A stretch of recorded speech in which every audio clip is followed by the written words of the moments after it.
2024 সালে সেই MT-15 version 1 কেন নয়?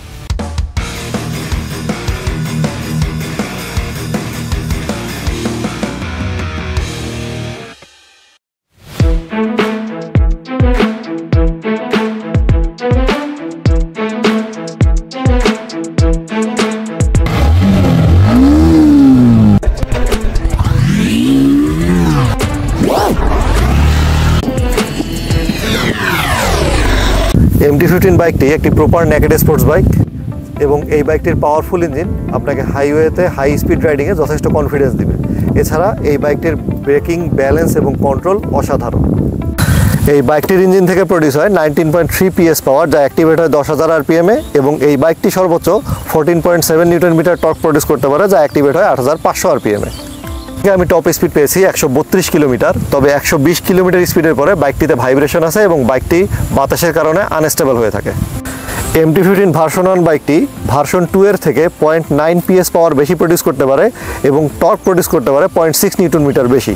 তবে ভার্সন 2 এর যে টর্ক আছে 14.1 নিউটন মিটার, সেটা অ্যাক্টিভেট হয় 7,500 RPM-এ। তাই ভার্সন 2-তে ইনিশিয়াল 5টা ভার্সন 1 থেকে বেটার ফিল করা যায়। বাইকটির হ্যান্ডেলবার পজিশন যথেষ্ট আপরাইট এবং হ্যান্ডেলবার পজিশন এতটাই কমফোর্টেবল যে আপনি হাইওয়েতে দীর্ঘক্ষণ একটানা চালালে কখনোই আপনার কাছে আনকমফোর্টেবল ফিল হবে না। এই বাইকটির ফুয়েল এফিসিয়েন্সি যথেষ্ট ভালো। এই বাইকটিতে আমি সিটি এবং হাইওয়েতে রাইড করে 46.5 কিলোমিটার মতো মাইলেজ পেয়েছি। এই বাইকটির ওজন হচ্ছে 138 কেজি, সিট হাইট 810 মিলিমিটার এবং গ্রাউন্ড ক্লিয়ারেন্স 170 মিলিমিটার। এছাড়া বাইকটিতে দেওয়া আছে সিঙ্গেল চ্যানেল ABS এবং বাইকটির ব্রেকিং সিস্টেম এতটাই এঙ্গেজ রাখবে আপনাকে যে আপনি ব্রেকিংয়ে খুব ভালো কনফিডেন্স ফিল করবেন। এই বাইকটি যারা রাইড করবে তাদের হাইট মিনিমাম 5 ফিট 7 ইঞ্চি হওয়া উচিত। এই বাইকটি আনঅফিসিয়ালি এখন পাওয়া যায় না, শুধুমাত্র অফিসিয়ালি ACI বাংলাদেশ বাইকটি ইম্পোর্ট করে এবং বাইকটির প্রাইস আমার কাছে বেশি মনে হয়। তবে যারা R15-এর ইঞ্জিনের মজা নিতে চায়, তবে কমফোর্টেবলি রাইড করতে চায়, তাদের জন্য MT-15 ভার্সন 1 বাইকটি যথেষ্ট ভালো। আমি প্রিমিয়াম ক্যাটাগরির বাইকগুলোর মধ্যে সুজুকি GSX ব্যান্ডিট চালিয়েছি, হোন্ডা থাই CBR চালিয়েছি এবং এখন MT-15 চালাচ্ছি। ইঞ্জিন পারফরমেন্সের দিক থেকে সবচেয়ে এগিয়ে থাকবে হচ্ছে ব্যান্ডিট, তারপর CBR, তারপর MT-15, কারণ MT-15-এর ইঞ্জিন হচ্ছে HOSC। বাইকটির ইঞ্জিন স্মুথ, তবে হাই স্পিড রাইডিংয়ের ক্ষেত্রে HOSC ইঞ্জিন হওয়ার কারণে বাইকটির ইঞ্জিন কিছুটা হার্শ আচরণ করে।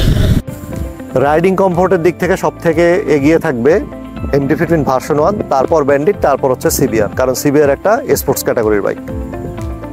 এছাড়া ব্রেকিংয়ের ক্ষেত্রে যদি আসি, ব্রেকিং এবং ব্যালেন্সের ক্ষেত্রে সবচেয়ে ভালো ব্রেকিং ব্যালেন্স পেয়েছিলাম আমি CBR-এর ক্ষেত্রে, তারপর MT-15-এর ক্ষেত্রে এবং তারপর হচ্ছে ব্যান্ডিটের ক্ষেত্রে। মাইলেজের দিক থেকে MT-15 সবার আগে থাকবে, তারপর থাকবে CBR এবং সবার শেষে থাকবে হচ্ছে GSX ব্যান্ডিট। তবে আমার পার্সোনাল ফেভারিট বাইক যদি বলা হয় তাহলে সেটা হচ্ছে GSX ব্যান্ডিট।